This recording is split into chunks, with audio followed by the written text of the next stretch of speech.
Je salue la France qui se lève tôt et qui ne demande pas de subvention. Ici, on n'arrête pas de supprimer des emplois, alors assez de baratin.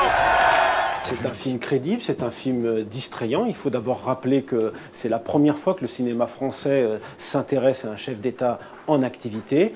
Et globalement, on retrouve, à quelques erreurs près, on retrouve bien l'ambiance de la conquête du pouvoir par Nicolas Sarkozy, depuis 1995 jusqu'à 2007. Et surtout, ce film retrace très bien la campagne, la fameuse campagne de 2007.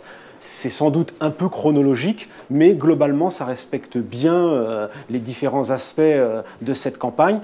Avec la conquête, on est un peu dans le cirque politique et au fond, on voit bien que Nicolas Sarkozy apparaît un peu comme j'allais dire, le clown sympathique quand Dominique de Villepin est le clown méchant, Jacques Chirac un peu le vieux lion cynique et Cécilia Sarkozy, la trapéziste insaisissable. Parce que ce film, avant tout, nous permet de replonger dans cette ambiance de guerre qui opposait d'un côté Nicolas Sarkozy et de l'autre Jacques Chirac et Dominique de Villepin. Et vous pouvez compter sur mon estime et sur mon amitié.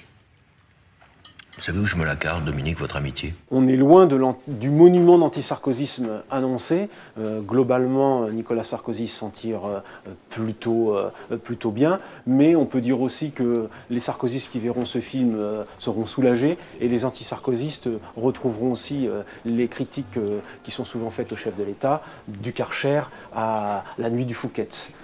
Donc Nicolas Sarkozy, à mon sens, s'en tire plutôt pas mal, avec ce côté plutôt sympathique et un peu même poignant de l'homme qui se bat pour garder son épouse auprès de lui, puisque c'est un peu le fil rouge de cette journée du 6 mai 2006 où Cécilia Sarkozy ne vient pas voter. Je suis revenue pour t'emmener au sommet, c'était mon devoir. Maintenant, tu n'as plus besoin de moi. Tu vas être président. Tu te rends compte de ce que tu me fais? T'es venu comme des Sarko-boys froids, distants.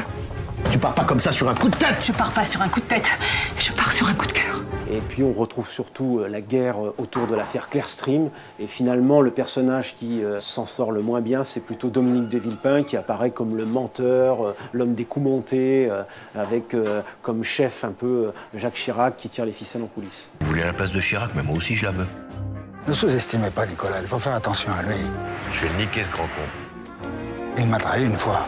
Il n'hésitera pas à vous trahir une deuxième fois. Il est très crédible, très juste et son imitation est presque parfaite. C'est une vraie performance d'acteur que réalise Denis Podalides, avec parfois peut-être un peu de caricature, notamment dans la gestuelle, mais on est dans le cinéma et c'est tout le parti pris de l'auteur qui veut aussi grossir les défauts des acteurs de ce cirque politique.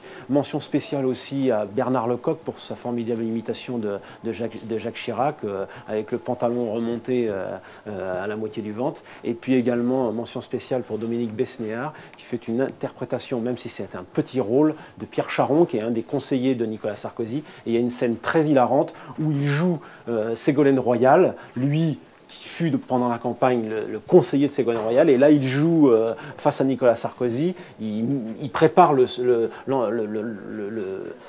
l'interview de le face-à-face de l'entre-deux tours, et Besnéard joue Ségolène Royal, c'est assez hilarant. Il y a aussi une phrase culte qui sera sans doute entendue à l'aune de ce qui se passe actuellement avec Dominique Strauss-Kahn, avec un Nicolas Sarkozy qui à un moment lâche au milieu de femmes journalistes: oui, les hommes politiques sont tous des bêtes sexuelles, c'est bien connu. Je pense que cette phrase n'échappera pas aux téléspectateurs qui iront voir ce film.